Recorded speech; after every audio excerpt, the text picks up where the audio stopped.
अस्सलाम वालेकुम के क्रिएशन पर आज हम इमली की चटनी बना रहे हैं। सबसे पहले हम पानी लेंगे। पानी को मैंने इसमें 4 कप्स ऑलरेडी डाल दिया है, चूल्हा भी ऑन कर दिया है और दूसरे में और 4 कप्स पानी इसमें डालूंगी।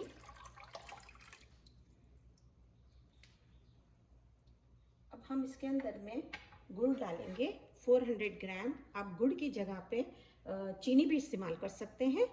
सेम 400 ग्राम, ब्राउन हो या वाइट जो भी हो, हम ये इसके अंदर में डाल देंगे। ये मेरी अम्मी की रेसिपी है, वो हमेशा चीनी इस्तेमाल करती थी। मैंने गुड़ के साथ इसको ट्राई किया तो सेम इसका टेस्ट है, कोई फ़र्क नहीं है। तो हम गुड़ इस्तेमाल करेंगे इसलिए कि गुड़ ज़्यादा फ़ायदेमंद है।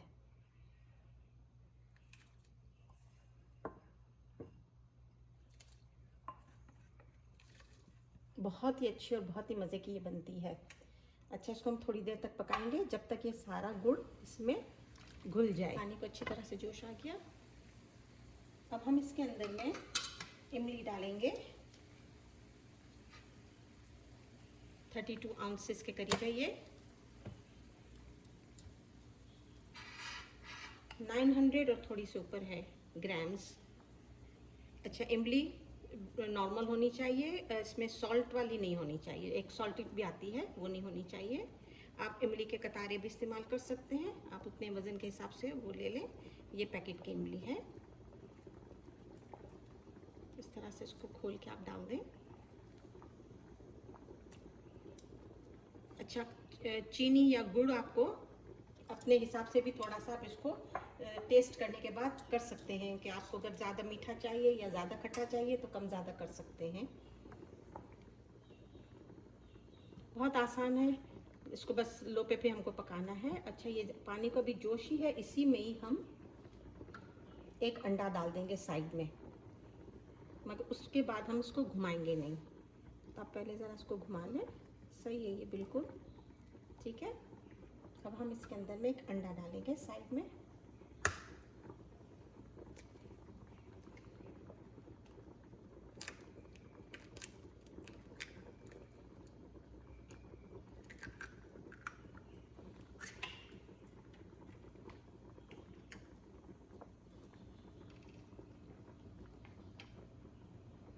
गर्म पानी होने की वजह से ये देखिए अंडा साइड में, मैं आराम से ला रही हूँ। ये नज़र आ रहा है, ये अंडा ये इसमें इसी तरह से रहेगा, ये साइड में ही रहेगा और ये भी इसी तरह से रहेगा। बस अब हम इसको लो मीडियम पे पकने के लिए रख देंगे और आहिस्ता आहिस्ता इसको घुमाते रहेंगे ताकि नीचे चिपके नहीं, और इसको लो पे हमको पकाना है।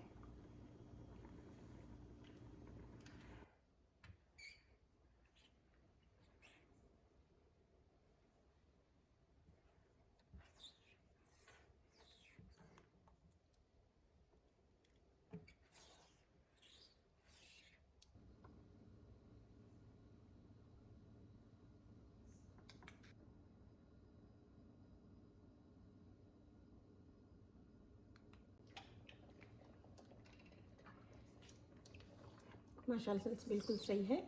आप इसको इस तरह से करके देखें तो ये देखें, आपको गाढ़ा गाढ़ा नज़र आ रहा है। तो इस तरह से गाढ़ा गाढ़ा होना चाहिए, इसमें पानी आपको महसूस ना हो के बीच में पानी है, तो इसका मतलब है ये तैयार है। अब हम चूल्हा बंद कर देंगे और ये जो अंडा था आप इसको इस तरह से निकाल लें और इसको ठंडा होने पे हम बर्नी में भर के रख देंगे। और आप इसको 1 साल तक भी जैसे इस्तेमाल कर सकते हैं अगर बचे तो, या ज़्यादा क्वांटिटी में बना के रखना हो आपको तो आप इस तरह से बनाकर इसको स्टोरेज कर सकते हैं। मज़ेदार चटनी खाएं, मैंने अभी चखा था, बहुत ही मज़े की बनी है। हर चीज़ बिल्कुल बराबर है। ठीक है, शुक्रिया।